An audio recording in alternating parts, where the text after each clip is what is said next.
ဟုတ်ကဲ့မင်္ဂလာပါရှင်ဒီမှာဒီအဖေဦးအောင်ဆိုတဲ့တမီးတပီးတယောက်ဖြစ်ပါတယ်ဆရာကြီးဆက်မများအတွက်ပေါ့နော်ဂိုင်းစာအုပ်ကလေးတွေ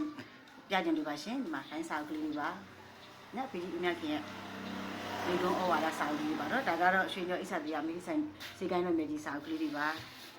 ဟုတ်ကဲ့ဒါကတော့ပြောကလက်တွေ့ကုကျစာအုပ်လေးတွေပါနော်ပြောကကုထုံးချမ်းလေးတွေပါဟုတ်ကဲ့ပါပါနော်ဟုတ်ကဲ့ပြောကနဲ့အစိတ်အတောက်ပေါ့နော်လက်တွေ့ပြည့်စာအုပ်ကလေးတွေပါနောက်လာ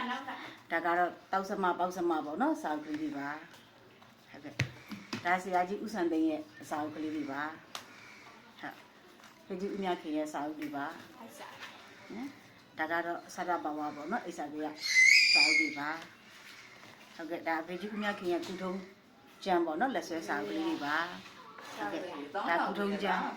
လက်ဆွဲစဉ်စာအုပ်ကလေးတွေပါဟုတ်ကဲ့ဒါကစမတိုက်ပညာမူရင်းပေါ့နော်စာအုပ်တွေပါဟုတ်ကဲ့ဒါကလည်းမရိယာတိုက်ရေရိယာစာအုပ်လေးတွေပါဒါဝိဇ္ဇာရွှေဦးကျမ်းပါနော်ဟုတ်ကဲ့အရန်ကောင်းတဲ့စာအုပ်တွေပါဟုတ်ကဲ့ဒီကျမ်းမှာလည်းစမအစုံပါပါနော်တောက်စမပေါက်စမတိတိစမပေါ့နော်စီပွားလက်ပွင့်အကုန်လုံးနော်ဟုတ်ကဲ့ဒါယောဂစစ်တမ်းစာအုပ်လေးပါပေါ့နော်ဟုတ်ကဲ့စာအုပ်ဒီမှာတော့မအစုံရှိပါရဲ့နော်ဟုတ်ကဲ့ပါရှင်